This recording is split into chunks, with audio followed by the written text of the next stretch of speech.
Welcome to Parenting Different, a place where real adoption stories come to life. My name is Anna Bernacki, and this is the Parenting Different podcast.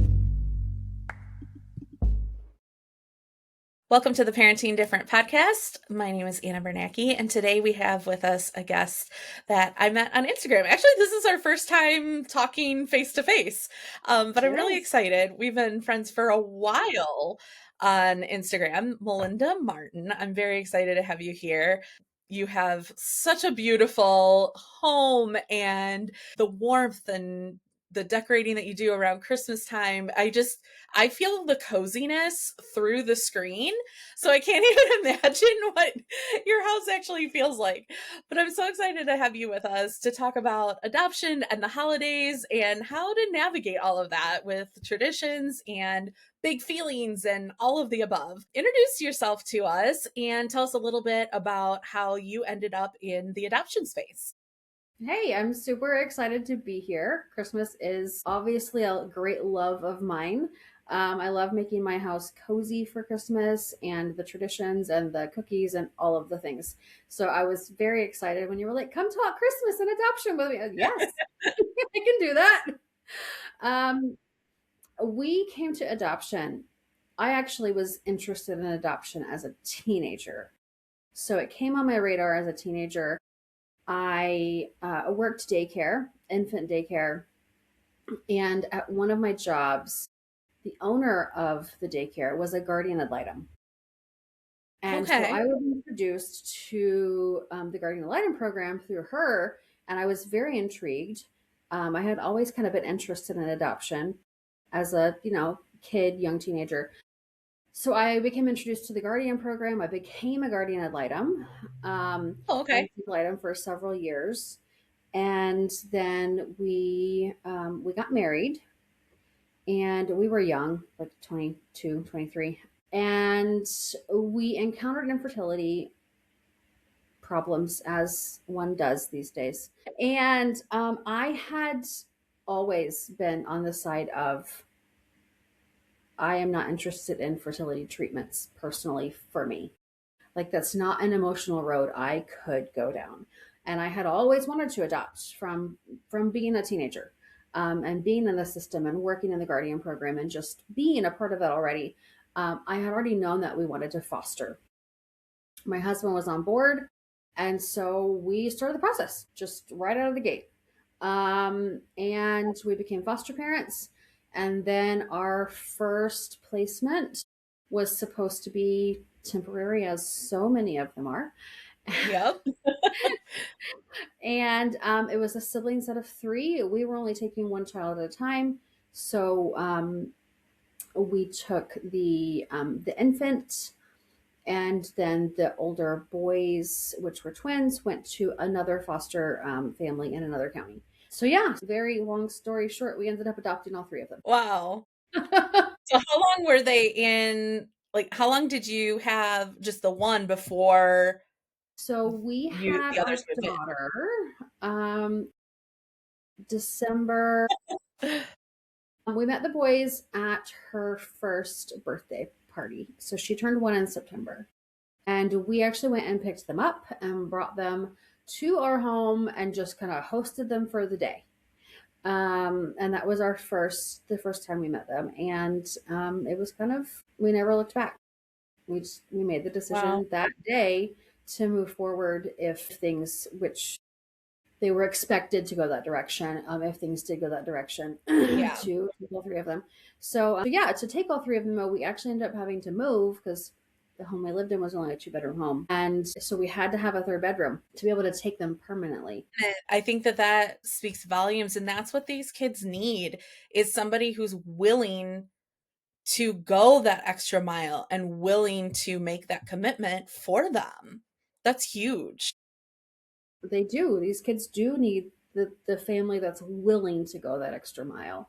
And for us, it was a no-brainer. Like, it wasn't, we didn't think twice about it. We just made it happen. And thankfully, our DCF office there was very willing to work with us to make it happen. Yeah. And how old were the boys at that time? So when they moved in with us, they were a month shy of turning 4. Okay. And we had spent, actually, the first time we spent significant time with them was actually over Christmas. When I was um, thinking thinking this through earlier, I was like, oh well, the first time we spent real time with them was actually over Christmas. Isn't that funny? We're Wow. talking about adoption and Christmas today.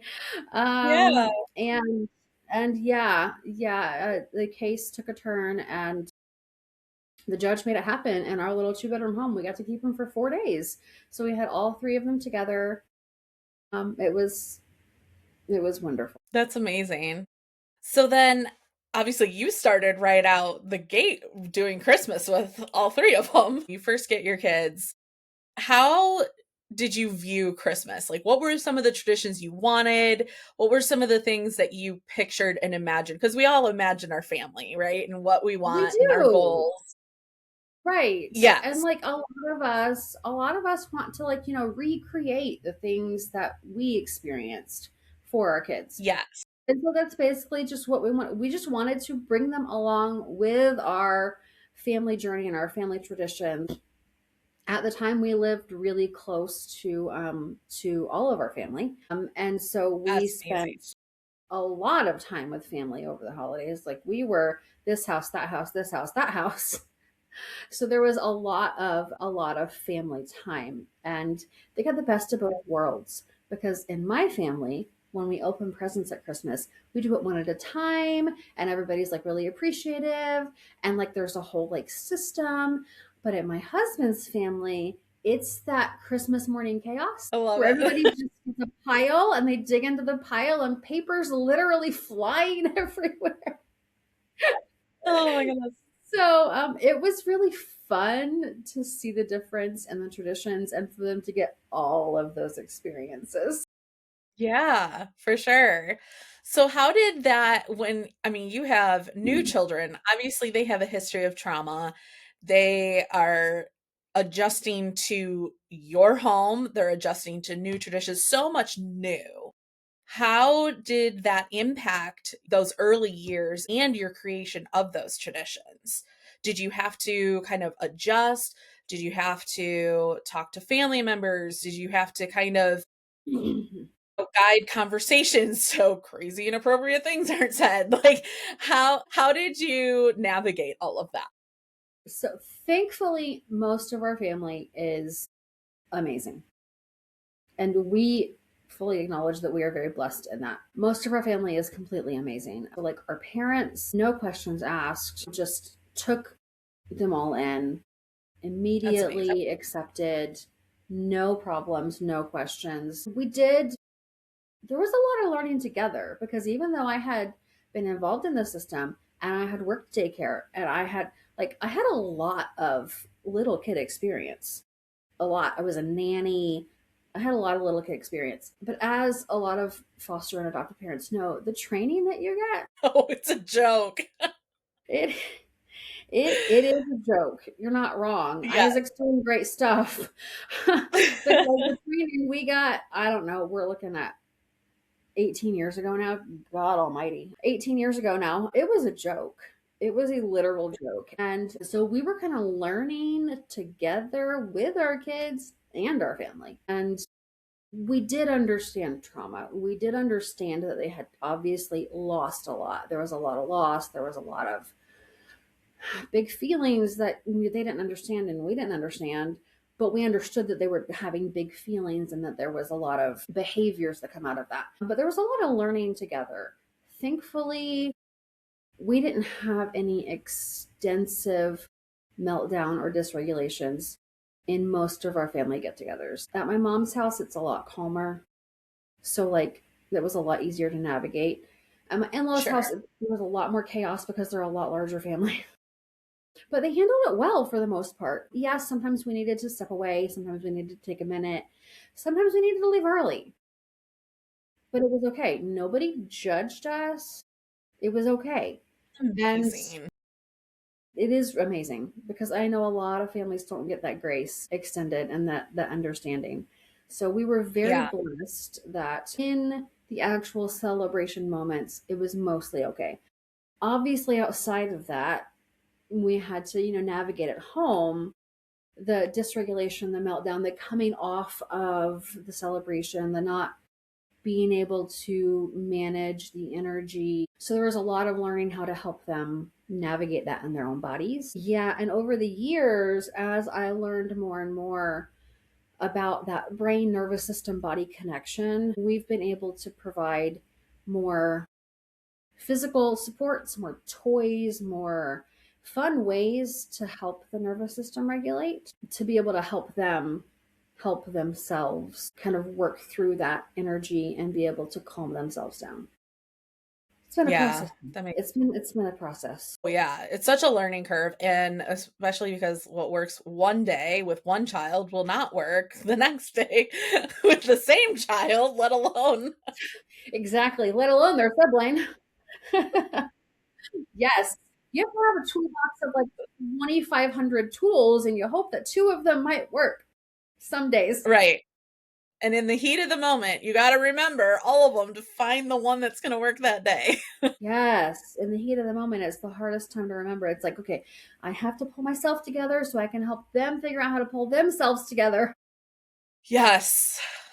Yeah, it's hard. And it's hard in those moments to, I mean, I always have to remind myself, and this is like a mantra that I speak over and over in my head, a regulated adult is the only way that I can regulate these kids. A Mm-hmm. dysregulated adult equals dysregulated kids Mm-hmm. every time. So And I have to repeat that over and over. yeah, sometimes you have to step away so that you can regulate yourself and let the other parent take over if you have another parent. Sometimes you have to put them in a safe place and then take yourself away. Because sometimes Yeah. there's not another adult there. Sometimes the other parent is, I don't know, grocery shopping or at work. Yes. So sometimes you have to figure out a safe place to be like, okay, I need you to stay here so that I can go regulate myself, so that we can come back together and figure this out. Right.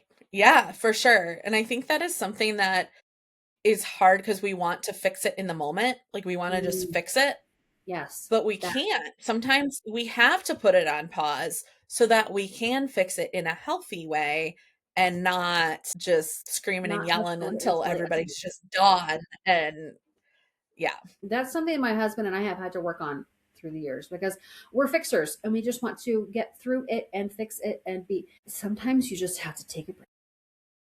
Yeah. And sometimes you have to realize too the need behind that behavior too, right? Like sometimes stepping away is where I'm going, okay, they're yelling all these things at me, but are they really angry at me?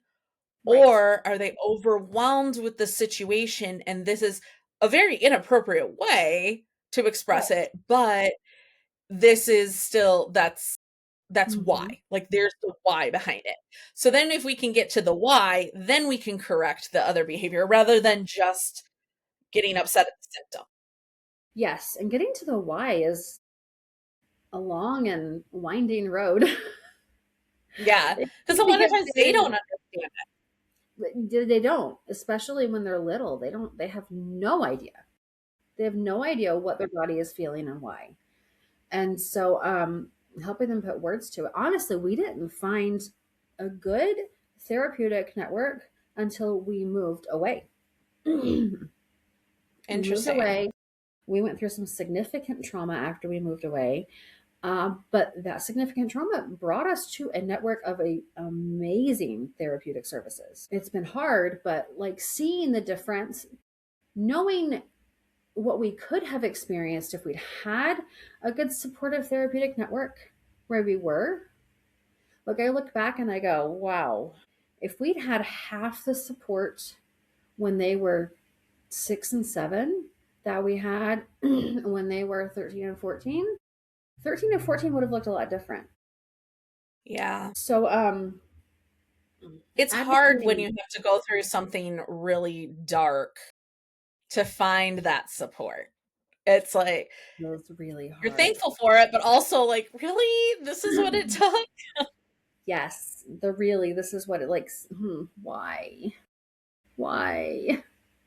Yeah, Yeah. yeah, the why and the guilt and the all of the things that come with that. It's just Yeah. Yeah. Oh, the guilt. Yes. There's so much guilt within adoptive parenting, I think. There is. We put a lot of weight on ourselves and so much pressure on ourselves. There's Hmm. so much guilt, and we don't talk about that side enough We of don't. how much pressure we put on ourselves, and just the pressure I think that society puts on us too. Like, oh, you're special, you're an angel, you're this great person. It's like, no, I'm struggling just as much as Human. you are. I just I don't get a choice. I have to wake up every single day and face these things. Trauma that I did not create, I have to face every single day.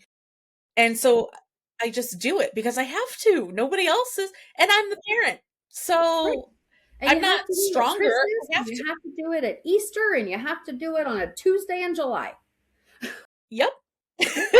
Absolutely. We're not special. We do it because we have to, and we don't have a choice. So No. we just get up and do it. Get up and do it. You get up and do it. You get up and Yes. you make the Christmas cookies, and you get up and you press the buy now button on Amazon for the Christmas presents because you're not going to go to Target with a dysregulated child. Right.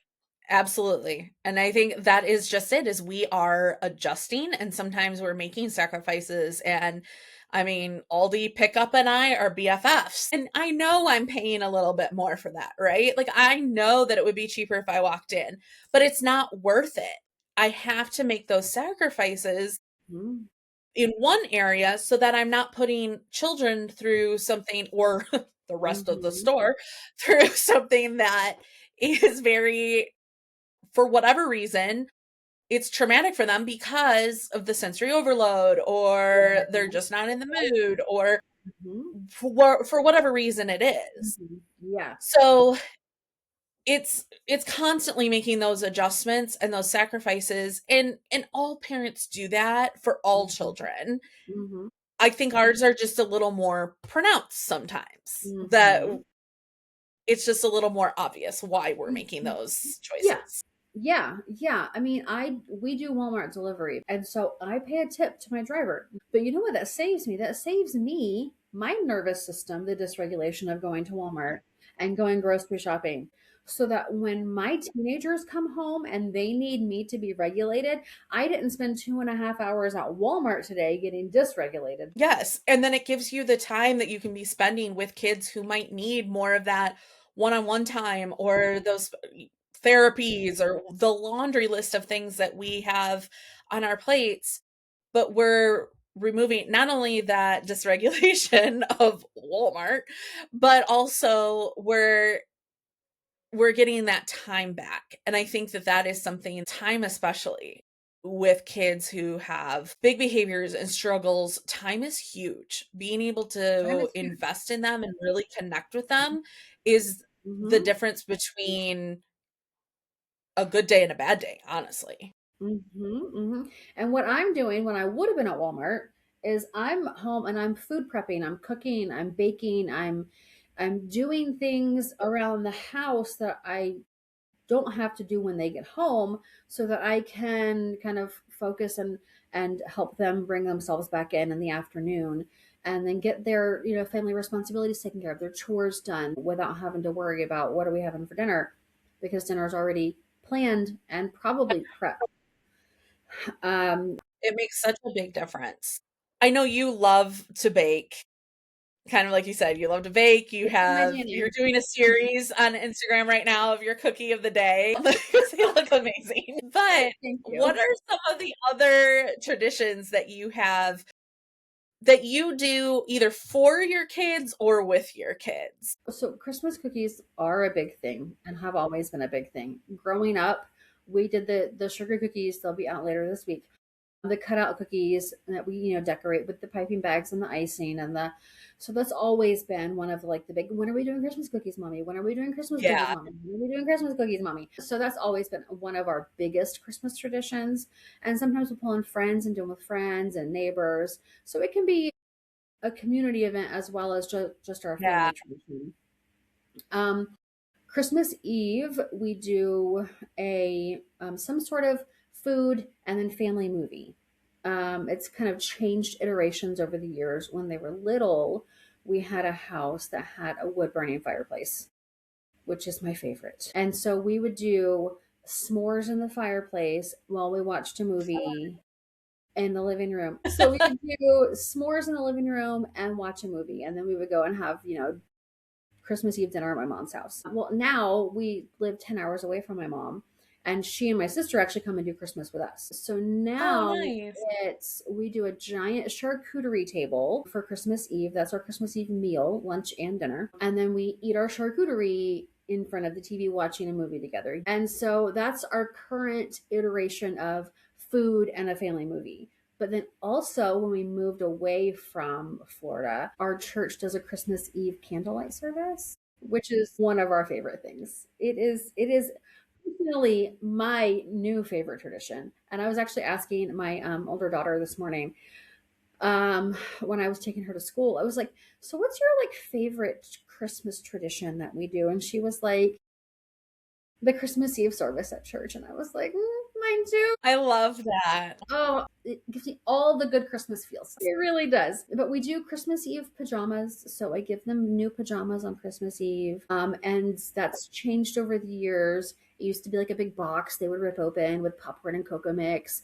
And now I just literally go and I just drop pajamas on their bed at some point during the day. And then they get to go find them. And they're like, "Oh, the pajamas." Traditions change, they iterate. They're not always going to look exactly the same, but the essence of the tradition can still be there. It Yeah. just depends on, what your family needs.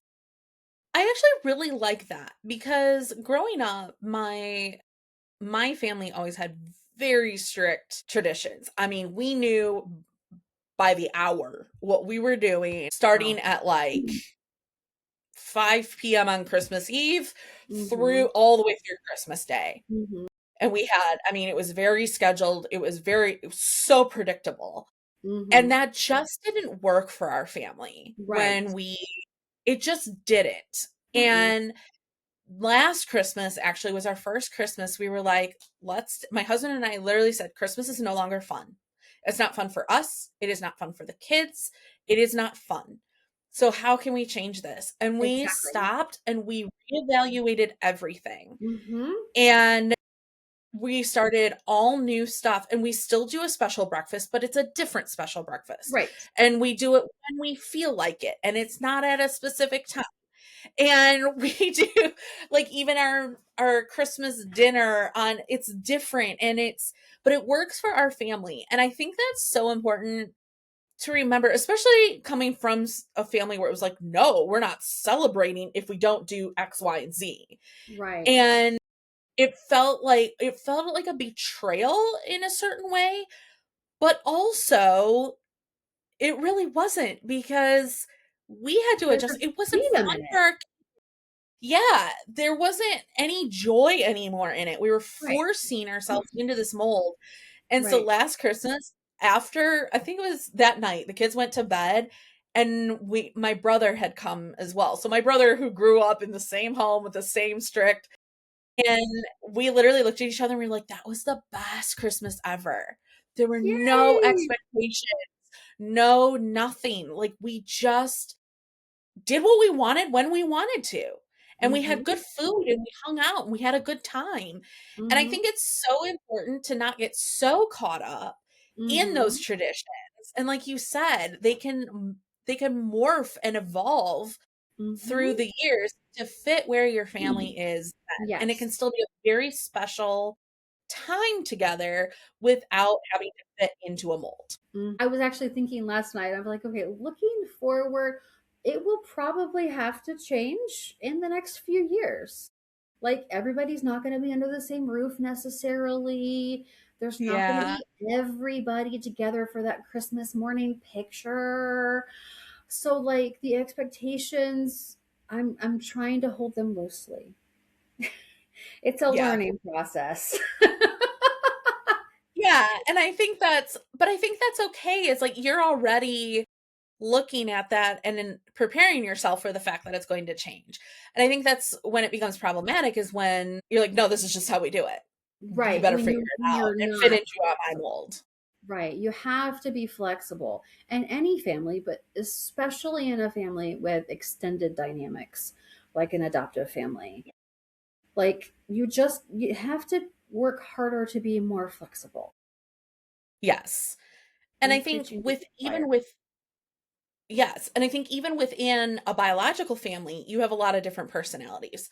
But you take a family built by adoption, you have so much DNA going on and so So many different personalities that mm, it is you have to make room if those, especially the adopted children, are going to feel welcome and wanted and accepted no matter how long you've had them in your home. right. You have to, I'm not saying curate to the extent of, bending over backwards to only please them, but you Right. have to a certain extent, accommodate for their needs so that Yeah. they are seen and valued and know that they are wanted in that Yeah. holiday Yeah. celebration. Yes, absolutely. Because otherwise it's not going to be a good time for anybody. Right. Right. And I then mean, you're a just child that doesn't feel accepted and loved and wanted is going to be very dysregulated, and then everybody's going to be very dysregulated. So I mean, it's not just for them to, but for the whole family to feel cohesive. And like a family, you want it to feel like you're like the DNA doesn't matter. Obviously we know the DNA matters, like their right. biological family matters, but your core family in your home, you want us to feel cohesive. You want us to Yes. feel together and supported. Maybe supported is the word I'm looking for. Um, Yes. it can be. Sometimes I have to look at a child and go, I think you need to go take a break for 15 minutes in your room. And sometimes I'm like, Oh guys, yeah. I need to take a break for 30 minutes in my room Yes. so that everybody can still feel together when we come back Yeah. together. So we're not all mad at each other. Yes. And I've done the like you are not in trouble. Nobody's in trouble. We all just That, need some space. yes. Yeah. Nobody's And in really trouble, letting them but know that your big feelings in this moment aren't problematic in the sense that we don't value your feelings. It's that we're all getting big feelings. And so we need to nobody's in trouble before we do get in trouble. Like right. let's Your just take a feelings are break. okay, and my feelings are okay, and those feelings need to be in separate rooms for a while. Yes. For a little bit. We need to separate for a little bit. Yes. Yes. So, what would you say to an adoptive parent who's listening, who just feels like they're failing? Like, Christmas has been so chaotic this year, the holiday celebrations, everything has just been chaos for them. And they feel like they're failing. Nobody's happy. What would you say to them during this time? First, I would say you're not failing. If you feel like you're failing, you care, which means you're not failing. Yes. So, feeling like a failure, which for the record, yesterday I felt like a failure. Literally, yesterday I was in these shoes. I was feeling very much like a failure. And so, when I read your question, I was like, oh, been there very recently. Yeah. So, you're not failing, which my husband very kindly reminded me that I wasn't failing. And I was like, thank you for that. So you're not failing, number one. Number two, step outside of the minutia of what you're in. So you're in so deep because it's the holidays and everything feels urgent and important and hard and frantic. So like Yeah. literally take yourself and put yourself outside of that. Put all of that stuff in a box and then separate yourself and put yourself outside of it. And then think about what you would tell a friend that was going through that. Mm. Yeah. Like if you have a friend, whether they're an adoptive parent or not, that's just going through it right now. And they're like the school thing and the spirit week and the bake sale and the church program and the Yes. presents that I haven't ordered and all of what would you tell that friend? Like give yourself grace. That's probably what you would tell that friend. Give yourself grace. Go get a coffee or a tea, read a book for an hour, watch a show, take a break to let yourself relax and regulate your nervous system. Yeah. because your nervous Yeah. system needs to be regulated. And when you're in the minutia of the frantic, you can't regulate. So step outside of it and then tell yourself what you would tell a friend. You're not failing. Yeah, That's I what I think would that's tell. such a good word, frantic, because it really does describe this season. And we're expected to just go. And Go, we're go, go, go, expected to go. show up and we're expected to do all the things.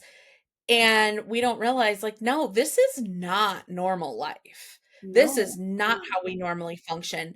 And so feeling overwhelmed and all of those yeah, it's because it is a frantic time. This is different. So we can't get down on ourselves and feel like we're failing when we're functioning at such a different level than what is typical. Yes. The other thing I would tell them is that no is a complete sentence. And you do not have to go to everything. You do not have to say yes. You do not have to send something to the bake sale. You do not have to manage your kid's spirit week.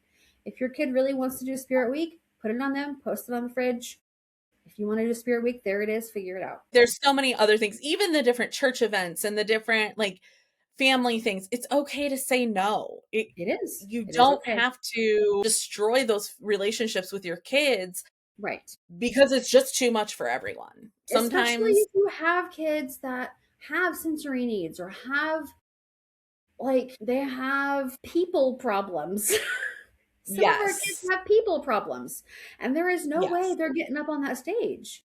But my biological child, my 7-year-old biological child, he does not want to get up on that stage at church and sing. And that's okay. yeah, So you know what? They're like, you know right. what? You can run the camera and you can video the program. So he's still That's involved, awesome. I found a spot but for he's them. behind Yeah, the camera where he feels comfortable. So, like, don't push your kid into that thing that they don't yeah, want to do. If they really are gonna like have a meltdown, let yeah, it go, mama. Let it yep. go. And everybody will be happier. Yes, and everybody will be okay. It will be okay if you say no. So I've learned the power of no, and I get better and better at it every year of parenting that goes by. But it really it is such an important word. Just no. And it's not to be rude and it's not to be dismissive, and I think your idea is so great. I love it so much, but no. Like that is not for exactly. us. Exactly. Maybe another year, but no. Right. So, Exactly. And next year your no might be a yes. Like, exactly. Yeah. seasons change, kids grow, nervous systems regulate better. So just because it's a no Yes. this year doesn't mean it's a no Exactly. next year. Hold it loosely. Exactly. Yes. Well, I hope that if anybody takes anything away from this, hopefully they'll understand it's okay to say no. Like, just Exactly. you've got to do what is right for your family. At the end of the day, it is about your family, your relationships with your kids. Hmm. And because all these parties are going to go away and all of these events are going to go away and people aren't going to remember them, but your kids are going to remember that relationship that you have with them and those connections that Right. you're building. And that is Hmm. what truly matters in this season. Hmm. Yeah. So when they're 50, what do you want them to remember? What do you want them to tell their grandkids about? Not the Christmas program that they had a meltdown at. You want them to remember the happy memories and the good. And if that means you have to change your family traditions to fit your current season of life, then do that and don't feel bad about it. And if somebody makes you feel bad about it, bye. Yes. Yes. Yeah, for That's not sure. like a complicated. Sometimes the kindest thing you can do for your children is, I'm sorry, like right now you can't be a part of our life. And Right. that sounds so drastic, but sometimes that's the kindest thing you can do for your children. It is. It really is. Sometimes your kid, your family needs distance from Yes. other family or people or even friends with for a long time. Sometimes you just have to put space for the Yes. health and well-being and memory making for your family because memories are really Right. important. Yes. Memories are really Yes. And the most important people are in your four walls. Hmm. outside of that, relationships can be repaired and you can work through those things, and but in those four walls are the most important thing. And sometimes you have to fight really hard for those four walls. Yes. So true. Yeah, you do. So You true. do. Yeah. Well, thank you so much for joining me. This has been such a great conversation. I have loved chatting with you. I could probably chat with you for another 4 hours. I don't think anybody Mhm. wants to listen to that, but I Long appreciate form you joining. YouTube. Right. And I just hope you have wonderful holiday, calm, beautiful holiday season. And also to everyone listening, happy holidays. Thank you. It has been wonderful being here.